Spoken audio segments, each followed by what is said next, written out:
So there are almost 300 students, right? Correct. Yeah, it's a very big event we've got running tonight. So they're all from Monash and Melbourne Uni? So Monash, Melbourne, as well as a few of our various domestic partners, including the ANU and the University of Technology, Sydney. So we've invited all of them to attend. Yeah. No, that's very impressive. Great job. So, very pleasing to see all the interest that we do have. Everyone is keen to learn, and I'm sure they'll definitely appreciate your insights. No, that's very, very exciting to see.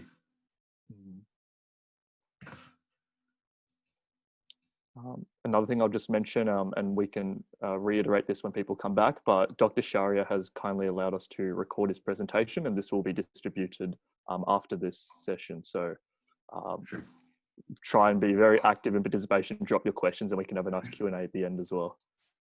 Right. Thank you. Perfect. Yeah. So yeah, just share screen when you're ready, and that would be excellent. Yeah, sure.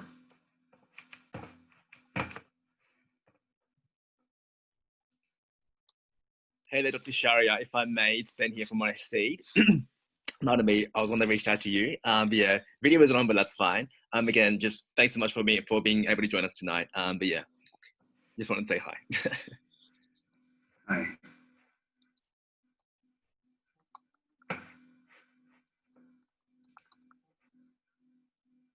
So can you see my PowerPoint slides, Angus?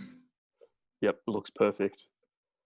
Okay, so can I turn off my video if you don't mind?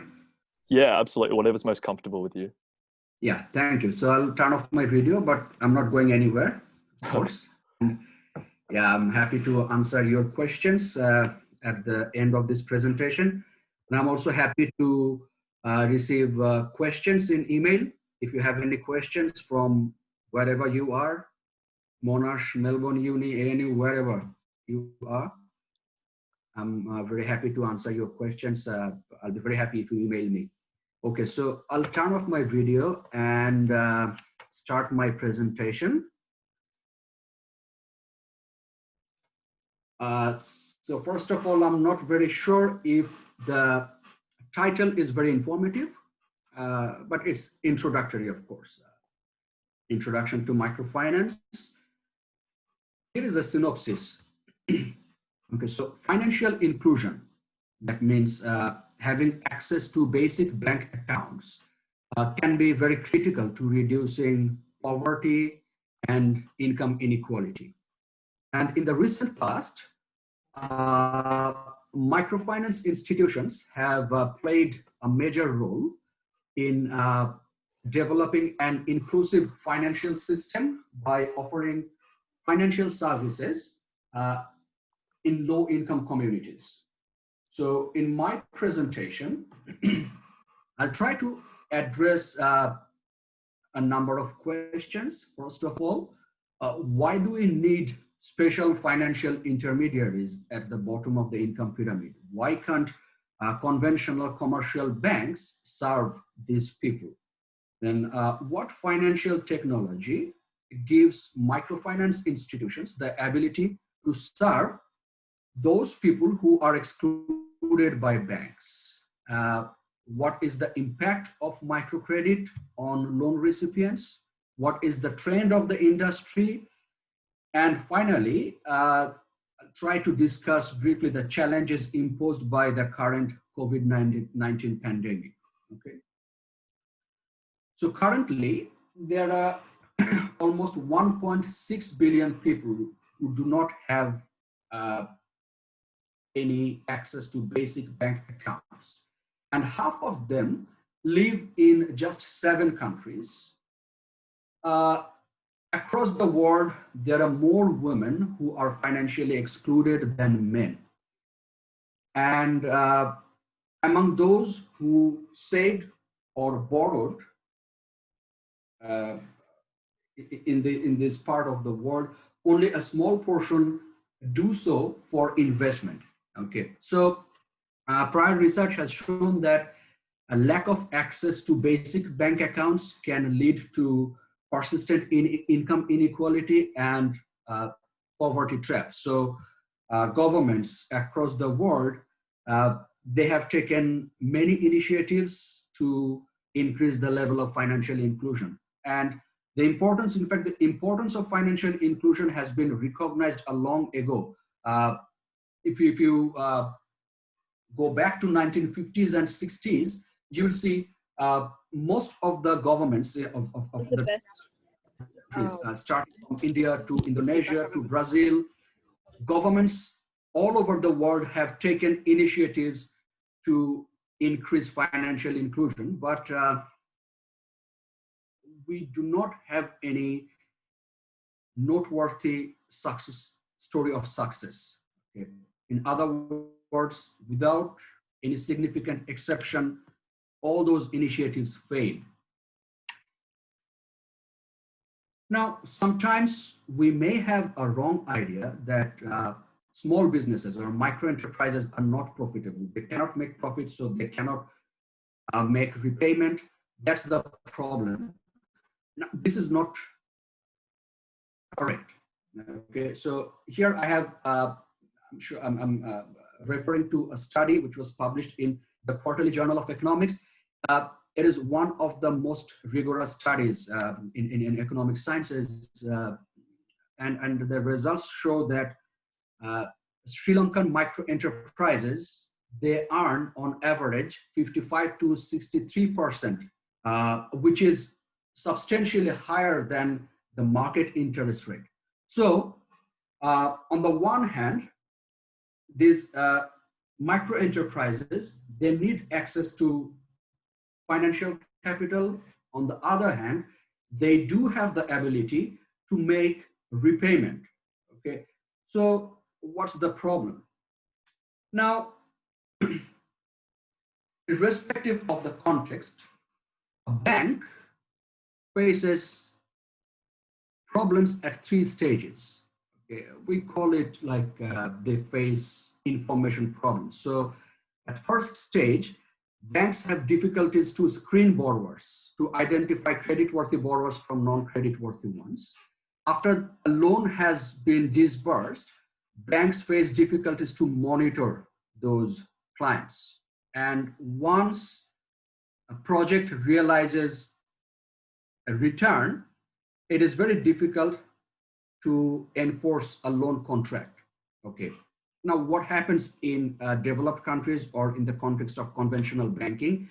Banks use credit score and they ask for collateral to solve these information and enforcement related problems. And in most cases in developed countries, in most occasions, commercial banks have been largely successful. But the scenario is much different in rural credit markets where microfinance institutions work, in low-income communities, because use of credit score is very limited. People are poor enough, they cannot offer collateral all the time. So these measures like use of credit score and collateral, they have only limited use in low-income communities. And in this context, microfinance institutions have emerged, and they have shown that credit can successfully be disbursed to the low-income people, and at the same time, the poor borrowers, they make repayment in a timely manner. So they have been quite successful. So here's the first successful story of a microfinance institution, Grameen Bank, which won the Nobel Prize in Peace in 2006. Muhammad Yunus, the founder, he started a pilot project in 1976 and formally established the Grameen Bank in Bangladesh in 1983. So far, it disbursed collateral-free loan to more than 9 million borrowers in many different countries, but most of them are in Bangladesh. 90% of the borrowers are women. Repayment rate is over 95%. So they have been very successful. And the interest rate is a bit high. I'll talk about it later. Interest rate is 16% on basic loans or core lending products, flat annual. And loans are repaid in weekly installments. Unlike monthly installments in Grameen Bank, loans are repaid in weekly installments, and typically loans are given for 1 year period. Okay, so short-term loans repaid very frequently. Interest rate is a bit high, but repayment rate is very impressive. Now, Grameen is not the only bank. Grameen has inspired thousands or hundreds of microfinance institutions across the world, and they have followed the model of Grameen actually. Now, what has driven the success of Grameen Bank and other microfinance institutions that build on the Grameen model? So first of all, prior research, especially economic theoreticians, they suggest that the group lending scheme has been one of the main drivers of success in microfinance. So what happens in group lending? A group of women collectively apply for loans. If the loan application is approved, each woman, I'm saying women, but because almost 80% of the microcredit borrowers are women, not only in Bangladesh, across the world, almost 80% clients are women. So I'll say women most of the time. So in group lending scheme, a group of women collectively apply for loans. If the loan is approved, a woman individually receives a loan, but the group collectively remains responsible for repayment. So if one woman fails to repay, the other women are held responsible for making repayment. Otherwise, the entire group is considered as defaulters, okay? And they do not receive any loan from the same bank again in the future. Okay, so given the loan size is very small, and many women run small businesses, they need recurring financing. So if one woman in the group cannot make a repayment, all the women from the same group, they lose access to financing from the same bank, which is a significant threat to those women. Now, what happens? I told you about the information and enforcement related problems. In case of group lending, while it is difficult for a bank to do the screening and monitoring, the neighbors can do the screening and monitoring for themselves. It is, given the size of a loan, say $100 loan, it is costly for a bank to do the screening or monitoring. But once the group members are held responsible for each other's repayment, and they know their neighbors, they live in close-knit society, they do the screening and monitoring on behalf of the bank, which takes care of the repayment problem. So that is one of the major drivers according to the theory models, according to theory, which has driven the success of microfinance institutions. However, empirical evidence has not always supported this idea. So I'm telling you, I'm an academic, so most of my discussion are based on academic papers. Most of the work so far on microfinance has been done on this group lending scheme. Okay, and people have published very sophisticated theory models in top-tier economics journals, suggesting that group lending will resolve this information and enforcement problem, but empirical evidence does not always support this idea. Okay. So the next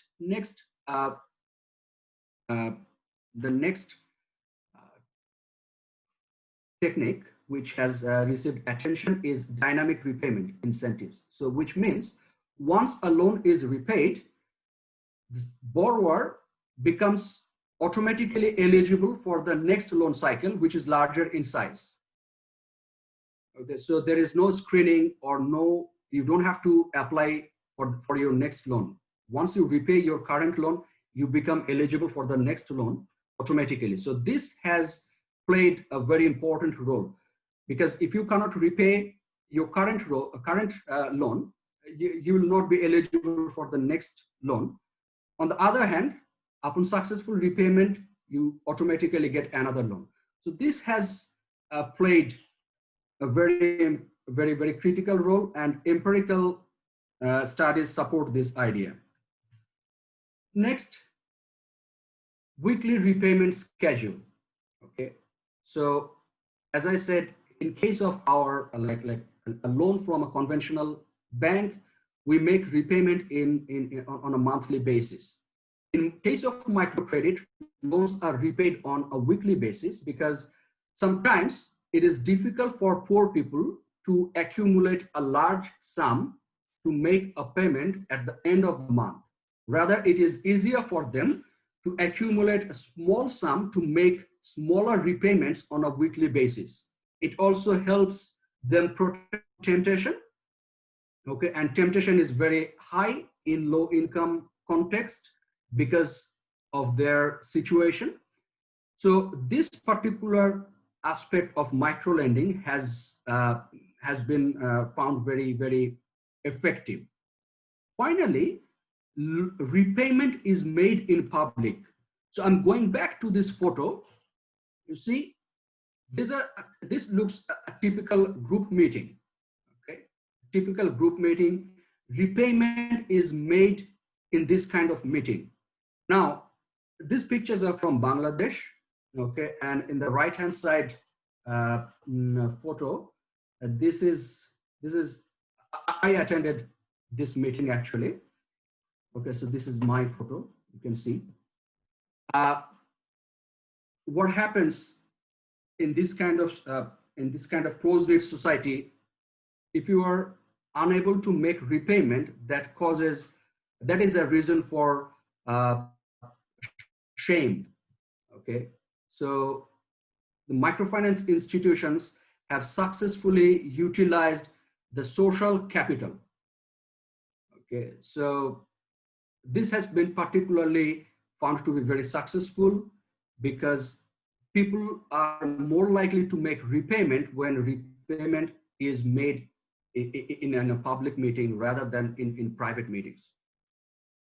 Okay, now finally, the frontier loan officers, they are the unsung heroes. So far, the role that the loan officers play has received very limited attention, but I have recently conducted a study with my colleagues at the University of Mississippi and University of Mannheim in Germany. We have found that we used data from more than 115 microfinance institutions from 47 countries, and we have found that it is the loan officers who play a very important role in ensuring high repayment in microcredit. Okay, so they visit their borrowers very frequently. They collect soft information that that is not shown in your statement, that is not shown in your financial statement, or that is soft information, that people collect based on the character of a borrower. Okay, so loan officers play an absolutely critical role in microfinance industry. Okay, now I'll briefly talk about the impact of microcredit.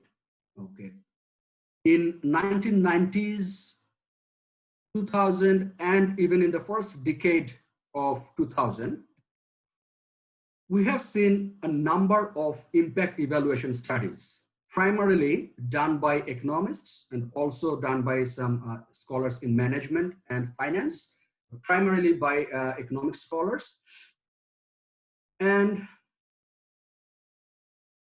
we have often found very conflicting evidence. In most of the cases, these researchers have found insignificant impact I repeat, insignificant impact of microcredit on household consumption, household income, investment in children's education, creation of new businesses, and investment in existing businesses, plus the growth of business assets. Okay. So microcredit is basically, it's not a panacea. It cannot be used as a solution to all the problems. What has made microcredit some kind of ineffective? I mean, why? There has been very enthusiasm, a very high enthusiasm around the microfinance movement up to the 1990s particularly. Then it went away primarily because of those rigorous impact evaluation studies. Now, why? What has gone wrong? First of all, the demand for microcredit has sometimes been overestimated. People have received loans who do not need a loan actually. They need support from some other sources. Maybe they need government initiative, government support, but they ended up getting a loan. So over-indebtedness is very common in mature microcredit markets like Bangladesh, Bolivia, India, Indonesia. Many loan recipients are over-indebted, okay? Then people borrow to consume. That can be a source of a problem, okay? You see, these loans, I told you that the interest rate is pretty high, flat interest rate, 16% flat interest rate. So effectively, loan recipients end up paying 20 to 25%, which is very high, very similar to the interest rate that we pay on our credit card loans. So we're talking about poor people. They are borrowing money to consumption for consumption. They are borrowing money to pay the tuition fees of their children. They're not, you cannot, if you borrow at 20% and to fulfill your consumption requirement, that's not a good sign, okay?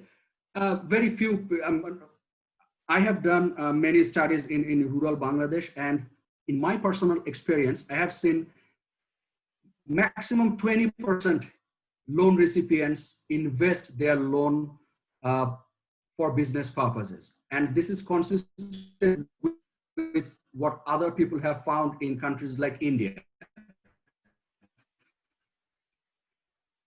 or Indonesia or Bolivia. So 8% people, loan recipients, are actually not investing their loan for business purposes, which is not a very good sign. So these are the main reasons for microcredit not being very successful. As I said, the cost of borrowing is very high, and microcredit borrowers often lack an entrepreneurial training and mindset. Okay. Okay. Now, I'll talk about the basic, some of the basic trend, some of the recent trend of the microfinance industry. Initially, microfinance has started as was initiated by non-government organizations, motivated by the social objective of poverty alleviation and women empowerment. However, in the recent past, many non-commercial lenders, they have become commercial lenders. Okay, so what do we mean by that? Many of them actually now are listed companies. Banco Compartamos, for example, in Latin America, they are now raising capital from the share market. Okay. At the same time, many microfinance institutions are borrowing money from commercial sources like commercial banks, from bond markets. At the same time, some commercial banks, they have entered into the business because it seems to be an attractive business. And as a result of this increased commercialization, we have seen the so-called mission drift in the industry. We have seen a declining outreach to the poorest of the poor. Okay, we have seen a declining proportion of female borrowers and less funding being available to business startups, because financing business startups is risky. And these are commercial entities. They are less concerned with poverty alleviation or women empowerment. They are more concerned with making money and making their shareholders, the financiers, happy. Okay, so that is one of the major changes that has taken place in the recent past, in the last 10, 15 years or so. Now, this is the final slides. I'd like to say something about the impact of COVID-19 pandemic on the clients of microfinance and the impact on microfinance institutions. So first of all, many savings and borrowing groups have forced to modify or stop their operations because of social distancing and lockdown. Now, on the other hand, small businesses are being affected. So on the one hand, they cannot repay their existing loan. On the other hand, they cannot take new loans from microfinance institutions, because many microcredit programs rely on group lending scheme, and because of social distancing, in many countries, these group meetings cannot take place. Okay, so they are not getting new loans and they are struggling to repay their current loans. Now, from our previous experience, we have seen that vulnerable subgroups are less likely to be successful with microfinance. Vulnerable subgroups means particularly women, and those who experienced, say, domestic violence, those who experience forced displacement, and natural disaster. These are the vulnerable subgroups who are disproportionately affected by the current pandemic. So these women are more impacted, bear the more significant impact of the COVID-19 pandemic. At the same time, we have seen that healthcare resources are diverted to COVID-19. So there are many microfinance institutions across the world which provide basic healthcare services along with financial services, because it has been shown that women with good health are able to make better use of their loans. Now, and many microcredit recipients, they actually rely on the healthcare services provided by their microfinance institutions. With the COVID-19 pandemic, these services are going away and they are being affected. The incidence and severity of domestic violence has increased, which is affecting the well-being of those loan recipients as well. What should be prioritized? We should prioritize the services that women prefer while addressing the social norms they face. I have, just before the pandemic began, I finished conducting a study in rural Bangladesh. So it's not with microfinance, but I did a randomized experiment with an agent bank, and I randomly provided access to agent banking to like almost 1,000 women. Half of them women received financial incentive to open a basic bank account, and half of the women received incentive to open a mobile banking account. Okay, and the study was conducted in Bangladesh, which is a relatively conservative society. Women are reluctant to go outside of their home without male family members. And what I've seen is women, those got financial incentive to open a mobile banking account, they were more likely to open an account compared to women who received incentive to open a simple banking account. So keeping the social norms in mind, we need to prioritize financial services, okay? And then in these days, access to technology and digital financial services have become very important. Unfortunately,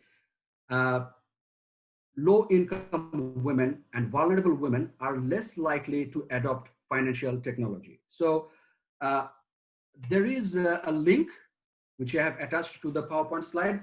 You can check it at your own time.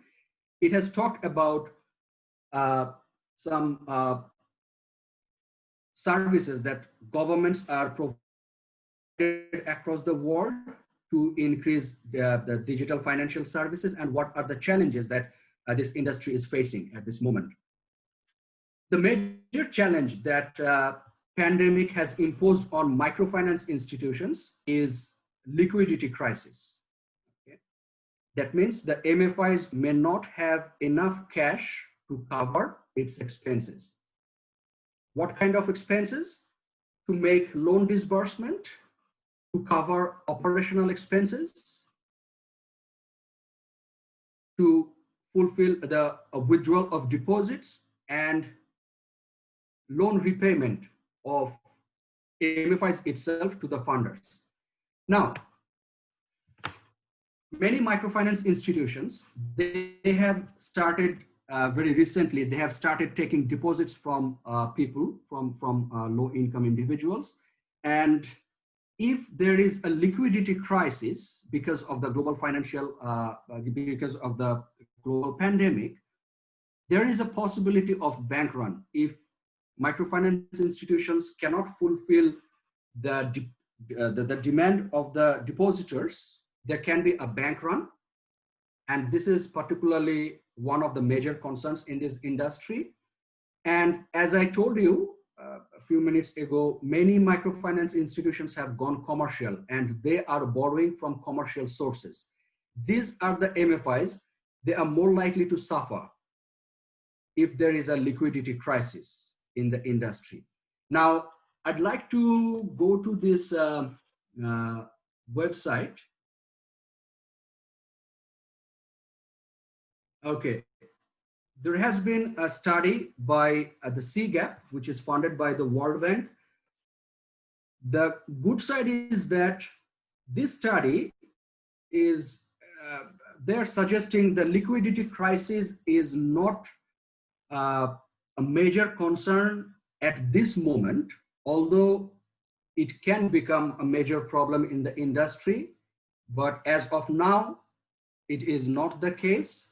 However,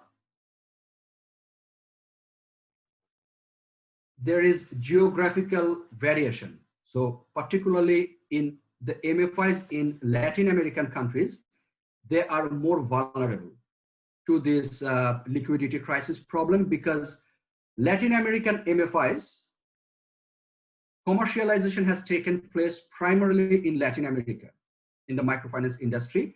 So they are more vulnerable, and small microfinance institutions are more vulnerable compared to large microfinance institutions, which suggests that in the recent past, the number of small and unregulated MFIs has increased in the industry.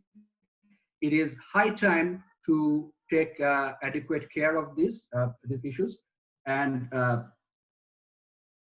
regulators have things to do here. I mean, they need, we need greater and stronger action from the regulators to regulate the microfinance institutions.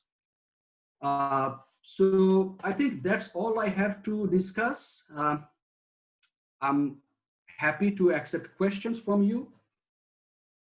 Yep, I think within time. So Yeah. yeah, I'll to accept questions. So yeah, thank you for that, Dr. Abu. That was extremely informative. We're just wary of time because the case is actually being released at 8 o'clock. And so I know a lot of people want to get started on that straight away. So maybe just a few quick questions. Sure. So evidently in this time, and you mentioned this also at the end, the role of regulators, but the government is in a very unique position. I think you might have seen in the Philippines, they actually imposed a 30-day grace period for small loans. So what do you see of the role in government when it comes to the microfinance landscape and regulators as well, both in this COVID period as well as in future, to ensure that those incentives are really focused on creating benefit and value? Okay, I think uh, first of all, the government has in many countries, governments have support program, and these support programs can be disbursed through these microfinance institutions because they have access to poor people who are in need of financial support at this time. So government can actually work with microfinance institutions and provide their support through these programs. Digitization is extremely important, and government can subsidize uh, the digitization of microfinance institute, microfinance program. Uh, you can see group lending and frequent visit by loan officers. This cannot take place in this pandemic situation. So digitization is extremely important, but it is expensive. So government can provide subsidies to the microfinance institutions to help digitize the industry. Perfect. So in your experience, and this might differ between country to country, but are there any traits of a microfinance institution or an MFI that you see as being particularly strong in making them effective? In this case, COVID-19, during the Just COVID-19, generally, and then potentially, does that change with COVID-19, those that have adapted? in general, microfinance institutions that have digitized are more successful. And in fact, people have realized before the emergence of the pandemic that they have to digitize. And that is perhaps the most important movement that they were moving. And the same thing is true for the global pandemic. I mean, digitization is very important. At the same time, innovation is important because lending rate is very high in microfinance. So I think we would like to see some innovation to reduce the cost of borrowing. Perfect. Thank you for that. We might leave it there a question just in the interest of time, but as Dr. Abu has graciously said, he'd be happy to answer emails, but let's try not his inbox. Also, MMI also happy to take various questions around it. And you'll find that the case is quite descriptive in a lot of this. So there's an array of resources, such as the World Bank website we're looking at right now. But a big thank you, Dr. Abu. We really appreciate it. Looking forward to more events. Thank you very much. Thank you for that. We can just share our screen again. So we might just wrap it off with a few minor comments just about what the process may look like. We are wary that the case has been released thanks to the power of Schedule Send, but yeah, we are conscious that you are wanting to get onto that. So do you mind if I just start sharing my screen again, Dr. Abu? Yes, yeah, please go ahead. Thank you.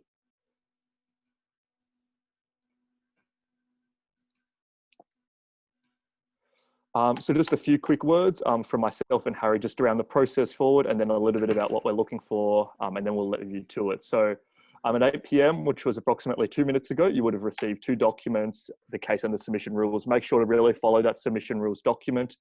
As mentioned, you'll be given access to a condensed case competition guide, as well as a recording of this presentation. So big thank you again to Dr. Shahriar in that regard. And all domestic submissions, which will be most of the people here, will be due at 8 p.m. on Monday next week. But once again, we do stress, please look at the submission rules document because you will be disqualified if you do not follow those instructions. I'll now hand over to Harry just to run through some criteria and what we are looking for. Thanks, Angus. So this is something we've received a lot of questions about throughout tonight, but we thought it'd be best just to deal with it ourselves, since it's very case specific. So basically, when it comes to case comps, we're looking for a few things. Since it is a competition, one of the really big ones is about the storytelling behind it and the presentation. So strong teams that we're assessing will both have a professional approach to the slide deck that's clearly got a very good flow to it. So one thing to look at is if you just skim through the slides from start to finish, does actually have persuasive message that we can understand from looking at it. So that's firstly for the screen round. However, that certainly also applies to the later stages all the way up to the finals. The best teams will be cohesive. They'll have the story behind what they're trying to say that forms some kind of coherent narrative. So that's a big part of it. Secondly, analysis. So this is a huge part of any case competition. And when we talk about analysis, what we're really looking for is, I guess, evidence of the thinking behind the ideas you're recommending. So if you're given a recommendation, have you actually thought through why that's an appropriate recommendation? Have you thought through what evidence you have to back those ideas up?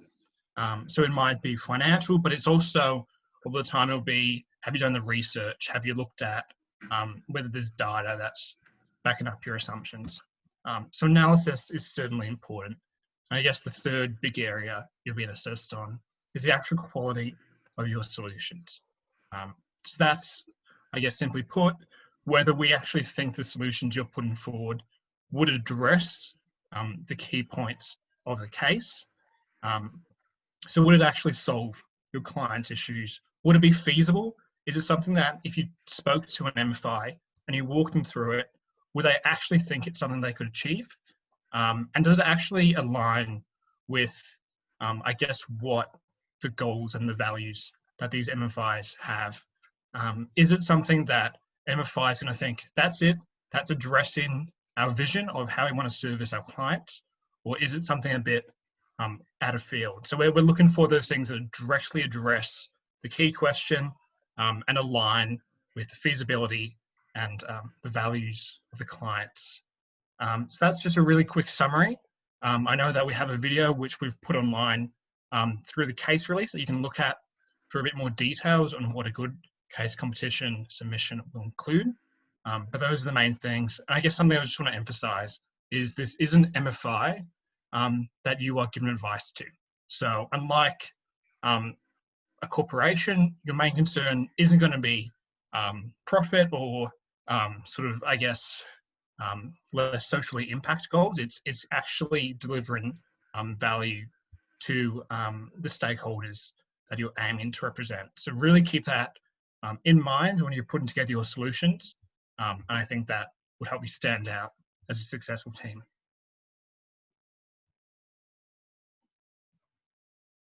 Thank you for that, Harry. And just a quick thing from us at MMI, we just wanted to say a huge thank you for everyone that has stuck through this. Beyond this workshop, beyond GMCC, we know it's a difficult period for everyone. So it's really great to see everyone still getting involved. Best of luck with the uni semester ahead and all your future endeavors through the semester. We'll probably leave it there. You should have received the case by now from either GMCC, MMI, or your various university organisation. Harry and I will be sticking around a little bit to answer any general questions about the GMCC and the process. So we're looking forward to that, but otherwise feel free to log off and get stuck into those cases. We're looking forward to seeing what you guys have in store.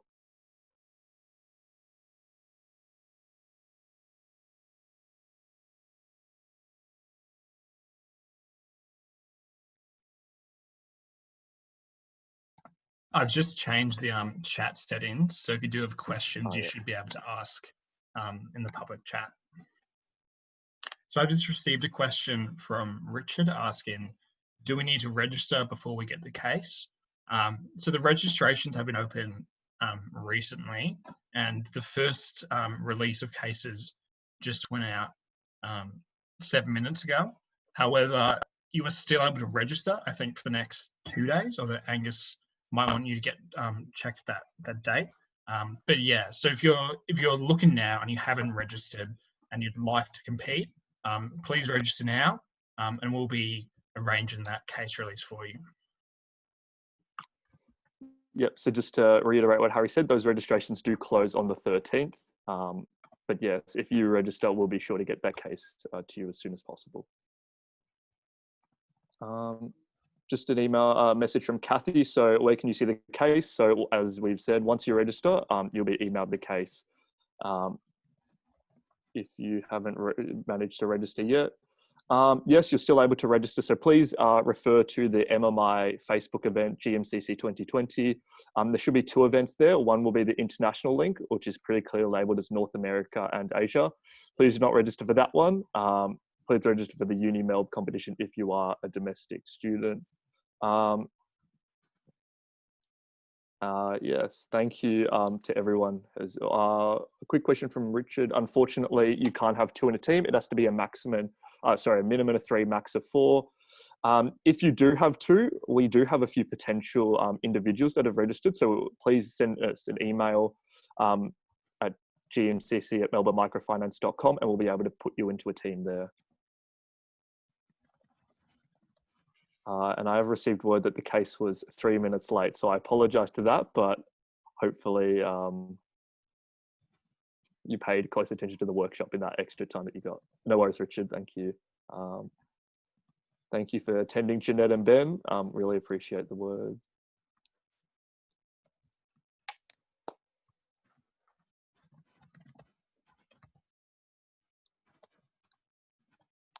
Good to see you, Tanner. No dramas at all.